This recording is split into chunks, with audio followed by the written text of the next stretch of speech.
Hi guys! Humba Recaps here. Ang bidyong tatalakayin natin ngayon mula sa isang short film na pinamagatang Part of the Family.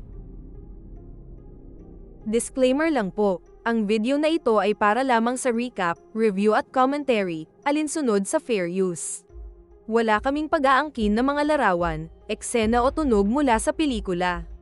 Sa isang marangyang tahanan, tahimik na namumuhay ang isang mayamang pamilya kasama ang kanilang masipag na kasambahay. Ngunit sa likod ng katahimikang iyon, unti-unting umuusbong ang isang lihim na pag-ibig, ang anak nilang si Cedric, palihim na nahuhulog ang loob sa kanilang kasambahay. Nagsimula ang lahat nang magpaalam ang mag-asawa na aalis sila patungong Bacolod ng halos isang linggo. Iniwan nila ang allowance ng anak at mahigpit na bilin sa kasambahay, bantayan si Cedric, at bawal magpasok ng barkada sa bahay. Pag-uwi ni Cedric galing eskwela, nadatnan niya ang kasambahay na bagong ligaw. Ipinabatid niya na wala ang kanyang mga magulang, at sa biro niya ay tila masusolo nila ang bahay. Nag-alala ang kasambahay, paano kapag nalaman ng mga magulang niya na may namamagitan sa kanila. Ngunit siniguro ni Cedric na siya ang bahala. Sabay inabot niya ang Happy Monthsary na pasalubong, na nagpatunaw ng puso ng kasambahay at nagkaroon ng mainit na encounter sila ay nag-ana-ana.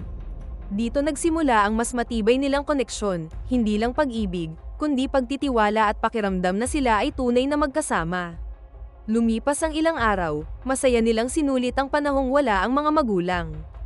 Hanggang sa bumalik ang mag-asawa mula sa bakasyon at may napansin silang kakaiba sa kasambahay, madalas itong magsuka at hindi maayos ang pakiramdam. Paglaon, nalaman ng kasambahay na siya ay buntis.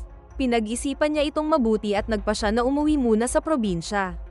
Nagulat ang mag-asawa sa biglaan niyang pag-alis at agad siyang kinumpronta, may problema ba? May namamagitan ba sa kanila ng anak nilang si Cedric?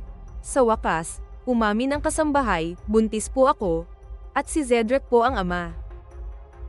Tinawag ng mag-asawa ang kanilang anak, at kinumpirma naman ni Cedric ang lahat.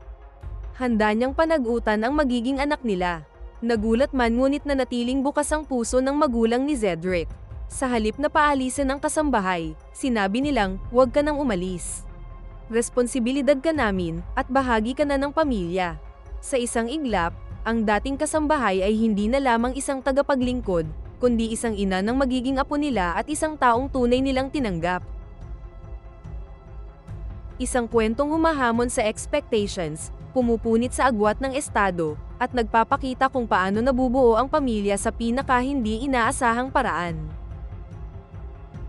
At dito nagtatapos ang ating recap. Kung nagustuhan mo ang ating video, huwag maiyang mag-like sa ibaba. Maraming salamat sa panonood.